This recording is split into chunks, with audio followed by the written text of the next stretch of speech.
Hello guys, नमस्कार दोस्तों। स्वागत है आपका मेरे चैनल सेल्फ थ्योरी 71 चैनल में। आज मैं आपको क्या बताऊंगी भाई, आपको रेस्पिरेटरी वॉल्यूम्स क्या होते हैं, इनको जो है कैसे मेज़र किया जाता है आपकी बॉडी में, इनकी मीनिंग्स को मैं आज समझाऊंगी आपको। चाहे नीट की प्रिपरेशन कर रहा हो, चाहे यूपीएससी जियोलॉजी ऑप्शनल पेपर लिया हो किसी भी स्टूडेंट ने, तो सभी के लिए ये क्या है, इसेंशियल है। तो वीडियो को एंड तक देखिए ताकि आपको सारी चीज़ें समझ में आएंगी। ठीक है, वीडियो को बीच में स्किप ना करें। तो मैं स्टार्ट करती हूँ। पहले मैं आपको बता देती हूँ, आप जो सांस लेते हो, ठीक है, आप जो एयर को इनहेल करते हो आपकी बॉडी में, उसको कहते हैं इंस्पायरेशन, और बॉडी से कार्बन डाइऑक्साइड को बाहर निकालना, that is called the expiration. ठीक है, तो duration of the inspiration that is more than the expiration. आपका जो इंस्पायरेशन का जो ड्यूरेशन होता है वो कैसा होता है, लंबा होता है comparison to the exhale. Exhale हम जल्दी कर देते हैं, इंस्पायरेशन हमें ज़्यादा टाइम लगता है, उसको भी मैं बताऊंगी आपको। तो पहले ये देख लेते हैं कि आपकी बॉडी में रेस्पिरेटरी वॉल्यूम्स का मतलब क्या है। मैंने यहाँ पे एक डेफिनेशन लिखी है, देखो। रेस्पिरेटरी वॉल्यूम्स का मतलब है, it is defined as quantity of air which lungs hold और expel under different condition. Respiratory volumes का मतलब है कि आपकी बॉडी में लंग्स कितनी एयर को होल्ड कर पाता है एक बार में, और कितनी लंग्स मतलब कितनी जो है एयर को बाहर निकाल पाता है, इसको कहते हैं हम रेस्पिरेटरी वॉल्यूम। क्या कहते हैं, रेस्पिरेटरी वॉल्यूम। दोबारा सुन ले, हमारा जो लंग्स हैं, हमारे लंग्स, रेस्पिरेटरी वॉल्यूम का मतलब है हमारे लंग्स कितनी एयर को होल्ड रख अपने पास, मतलब रिटेन करके रख पाते हैं, या और कितना उन मतलब एयर को निकाल देते हैं, उसको कहते हैं हम रेस्पिरेटरी वॉल्यूम। ठीक है, मैंने दोबारा इसलिए बताया आपको कोई प्रॉब्लम ना हो। अब हम ये देखेंगे, हमारी बॉडी में 4 टाइप्स की वॉल्यूम्स हैं। डिफरेंट कंडीशंस पे डिफरेंट कंडीशंस पे क्या होता है, हमारी लंग्स के अंदर एयर की जो अमाउंट होती है, टाइडल वॉल्यूम जो होता है, टाइडल वॉल्यूम का मतलब है, इस वॉल्यूम का मतलब है हमारे जो लंग्स है, लंग्स ने कितनी अमाउंट एयर को जो है होल्ड करके रखा हुआ लंग्स के अंदर, तो वही मैं आपको बताऊंगी। तो देखो, टाइडल वॉल्यूम है वॉल्यूम ऑफ एयर इंस्पायर और expire during the normal respiration. आप जब नॉर्मल रेस्पिरेशन करते हो, जैसे अब रेस्पिरेशन कर रहे हो, ठीक है, जब बैठे होते हो तो वो एक नॉर्मल रेस्पिरेशन होता है। तो कितनी एयर को क्या कर पाते हो, कितना वॉल्यूम आपका एयर जो है रेस्पिरेशन के दौरान क्या होता है, आपकी एयर जो है लंग्स के अंदर जा पाती है, तो वो आपकी कितनी जाती है, 500 ml। ध्यान रखें। और एयर को हम किस में मेजर करेंगे, ml में मेजर करेंगे। बात समझ में आई कि नहीं आई? और एक हेल्थी मैन कितना करता है टाइडल वॉल्यूम को होल्ड। एक हेल्थी मैन का जो लंग्स होता है वो जब इंस्पायर करता है, इंस्पायर करने या फिर एक्सपायर या फिर कार्बन डाइऑक्साइड को बाहर निकालता है, तो उस समय कितनी जो है, या तो वो इंस्पायरेशन हो या फिर वो एक्सपायरेशन हो, या तो ऑक्सीजन जो इंस्पायर हो रही है उसको कितना होल्ड कर पाता है, या फिर जो बाहर निकाला उसको कितना होल्ड कर पाता है, उसको कहते हैं हम टाइडल वॉल्यूम। तो ये एक हेल्थी मैन कितनी एयर को जो अंदर आ रही है या फिर जो बाहर जा रही है, इसमें से किसी भी एयर को कितना होल्ड कर पाता है, तो ये 6000 से लेके 8000 ml तक एयर को पर मिनट, कितनी मिनट, पर मिनट, 1 मिनट में इतनी जो एयर होती है उसको जो है रख सकता है अपने लंग्स के अंदर। ठीक है, बात समझ में आई? किसके दौरान, इंस्पायरेशन, सांस अंदर लेने के दौरान। ठीक है। दूसरा वॉल्यूम कौन सा है, inspiratory reserve volume.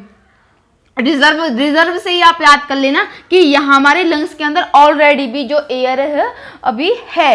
Additional volume of air, जब हमारे लंग्स में एयर ऑलरेडी प्रेजेंट होने के बावजूद जब हम a person can inspire by forcible inspiration, जब हम अपना दम लगा करके सांस अंदर लेते हैं, ये हमने दम लगा के लिए, ठीक है, और एक जब नॉर्मल ले रहे हैं, अब मैं नॉर्मल ले रही हूँ, ये नॉर्मल है ना, हम जो मतलब अपने आप जो रेस्पिरेशन चलता रहता है उसको नॉर्मल कहते हैं, और हम अपनी मर्जी से, ये अब मैंने अपनी मर्जी से लिया क्योंकि फोर्स लगा के लिया है, ठीक है। तो फोर्सेबल रेस्पिरेशन के दौरान कितना जो है वॉल्यूम और कितना वॉल्यूम एयर जो है हमारे लंग्स का वो मतलब होल्ड कर पाते हैं, तो वो आपके 2500 से लेकर के 3000 ml तक कर पाते हैं। बात समझ में आई कि नहीं आई? फोर्सिबल इंस्पायरेशन के दौरान बात कर रहा है वो, इस बात को याद रखें और इस पॉइंट को आप जरूर याद रखें। एडिशनल वॉल्यूम ऑफ एयर, अभी लंग्स में पहली एयर भी प्रेजेंट है। हमारे लंग्स क्या है, पहली हमने पहला इंस्पायर किया, देखो ये वाली एयर तो है, अब अभी कहाँ, ये लंग्स के अंदर ही तो है। अब हम दूसरा इंस्पायर करेंगे, तो पहली वाली एयर और दोबारा जो हमने इंस्पायर किया है उस वाली एयर को, दोनों को मिला के हमारा जो लंग्स है कितनी जो है एयर को एक साथ लंग्स के अंदर रख सकता है, तो वो आपके 2500 ml से लेके 3000 ml तक है। ठीक है, बात समझ में आई? तीसरा देखते हैं एक्सपायरेटरी रिजर्व वॉल्यूम कितना है। एडिशनल वॉल्यूम ऑफ एयर, हमारी वॉल्यूम हमने पहला इंस्पायर से जुड़ी हुई ऑक्सीजन अभी लंग्स के अंदर है और ए पर्सन कैन एक्सपायर। यहाँ पे बात हो रही थी, दोनों में डिफरेंस समझ लें। यहाँ पे तो इंस्पायर की बात हो रही है, यहाँ पे एक्सपायर की बात होती है, वरना दोनों बिल्कुल सेम है। ठीक है, और इनकी क्वांटिटी थोड़ी अलग है। इनमें यहाँ पे 2500 ml से लेकर 3000 तक, यहाँ पे 1000 ml से लेकर 1100 ml तक है। बात समझ में आई कि नहीं आई? और फोर्सिबल एक्सपायरेशन के दौरान, ठीक है, फोर्सिबल एक्सपायरेशन के दौरान, ठीक है, अब हम कोई भी सांस लेते हैं, एक्सपायरेटरी रिजर्व वॉल्यूम में क्या होता है कि कितना वॉल्यूम है। इस वॉल्यूम का मतलब है कि आप अपने फोर्स के द्वारा सांस बाहर निकाली ना अपने फोर्स के द्वारा, तो ये फोर्स के द्वारा सांस हम कितनी बाहर निकाल सकते हैं, ये उसको पूछ रहा है। कितना वॉल्यूम हम जो है बाहर निकाल सकते हैं एयर को, तो वो 1000 ml से लेकर के 11 ml तक हम एक बार में अपने फोर्स के द्वारा निकाल सकते हैं। बात समझ में, अब कोई डाउट नहीं रहेगा। आप ये बात अपने मन में भी सोचेंगे, हम कितनी मतलब फोर्स के द्वारा हम सांस लेते हैं, हम कितनी सांस ले सकते हैं और फोर्स के द्वारा हम कितनी सांस बाहर निकाल सकते हैं, तो ये बात अपने मन में सोचेंगे। तो ये वही वाली बात तो मैं समझा रही हूँ आपको।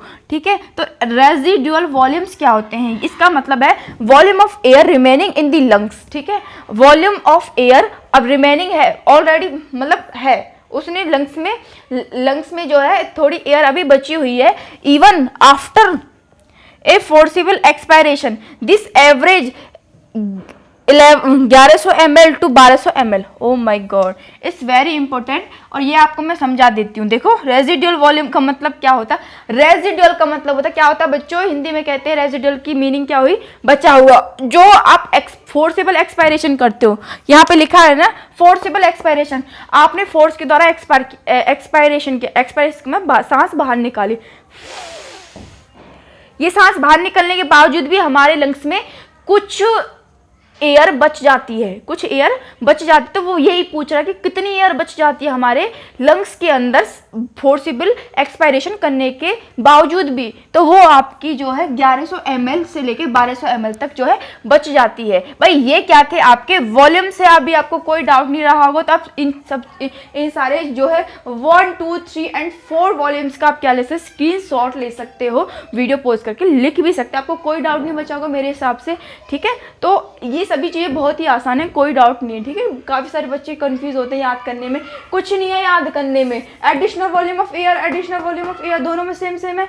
यहाँ पे देखो, यहाँ ये इंस्पायरेटरी है और ये एक्सपायरेटरी, यहीं से पता चला इंस्पायरेटरी का मतलब है यहाँ पे इंस्पायरेशन के दौरान जो है कितना वॉल्यूम बचेगा लंग्स के अंदर, यहाँ पे जो है एक्सपायरेशन के दौरान कितना वॉल्यूम बचेगा हमारे एयर का लंग्स के अंदर, तो यही पूछ रहा है। वेरी इजी है। ठीक है, रेजिडुअल वॉल्यूम क्या है, बचा हुआ कितना है फोर्सिबल एक्सपायरेशन के दौरान, वो वही 1100 ml से लेकर 1200 ml तक बच जाता है जब हम अपने फोर्स के द्वारा सांस को बाहर निकाल देते हैं। उसके बावजूद भी बचा हुआ एयर कितना होता है, 1100 ml से लेकर 1200 ml तक। बात समझ में आई कि नहीं आई, आ गई होगी। तो भाई ये अगर आप चैनल पर न्यू हो तो सब्सक्राइब कर ले और लाइक कर ले। मिलते हैं नेक्स्ट वीडियो में, तब तक अपनी स्टडी पे बने रहें और कोई भी डाउट हुआ करे वो मुझे मेरे कमेंट बॉक्स में लिख करके मुझे बताया करें। मिलते हैं, सो टेक केयर और अपने स्वास्थ्य का ध्यान रखें। मिलते हैं अगले वीडियो में। जय हिंद।